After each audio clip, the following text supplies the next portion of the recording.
Good morning to the honorable judges. I'm YING from SJKC PANDAN.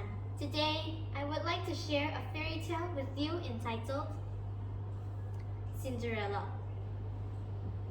The most popular version for this tale was written and published by the French author Charles Perrault in 1697, who was credited with writing the version we know today. He added the pumpkin and the fairy godmother and is largely responsible for the tale's popularity. This tale is about a poor lady who is called Cinderella, living in unfortunate circumstances that are suddenly changed to remarkable fortune. Cinderella was bullied by her wicked stepmother and stepsister in the tale. Her stepmother was mean to her. Every day, there is endless housework waiting for her. She had no time to rest. Her stepsisters tear her dress to keep her from going to the royal ball.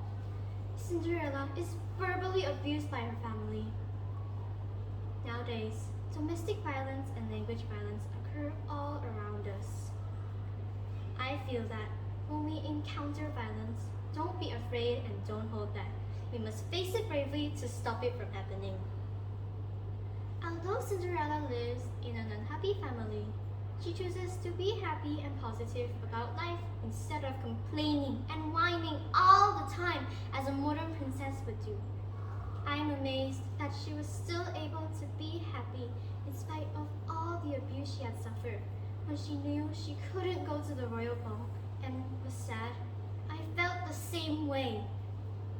In real life, it is impossible for everything to be satisfactory. But when we encounter unsatisfactory things, we must face life with an optimistic and positive attitude, just like Cinderella.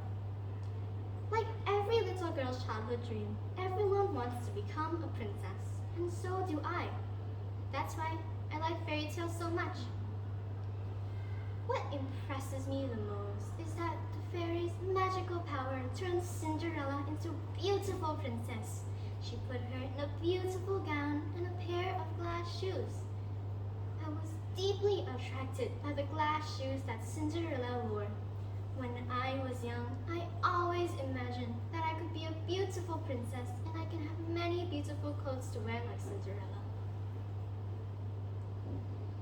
What surprises me the most is the fairy made a few circles in the air, chanting a spell in her mouth to turn the pumpkin into a carriage, to turn the mice into horses and a coachman. With their help, Cinderella could arrive at the ball in time. I also often fantasize that if I have a magic wand, I can make many things I want. When she successfully arrived at the ball to dance with the handsome prince, I was happy for her. The prince enjoys the dance with her, and they spend the rest of the time talking together. When the bell rang at 12 midnight, I saw that she was about to change back to her original appearance. I felt nervous for her. If she was too late to leave, would the prince despise her? Fortunately, the prince had found her by relying on the glass shoes she left behind. She had married the prince, and they lived happily ever after in the end. For me, true love has no distinction between rich and poor, race and class. As long as we truly love each other, we can overcome all difficulties together, just like the prince. In order to find Cinderella, he does not hesitate to search the entire country to find the girl who can fit in the glass shoes. Although Cinderella is a poor girl, the prince never looks down on her. I'm glad that she can get out of her stepmother's control and not be tormented by them anymore. Cinderella is kind, caring, and a good role model. She is an essential part of every girl's childhood. It teaches everyone the values of kindness and hope. If everyone can be caring and tolerant like Cinderella, the world will become a better place.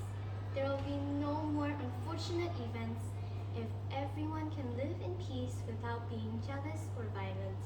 Thank you.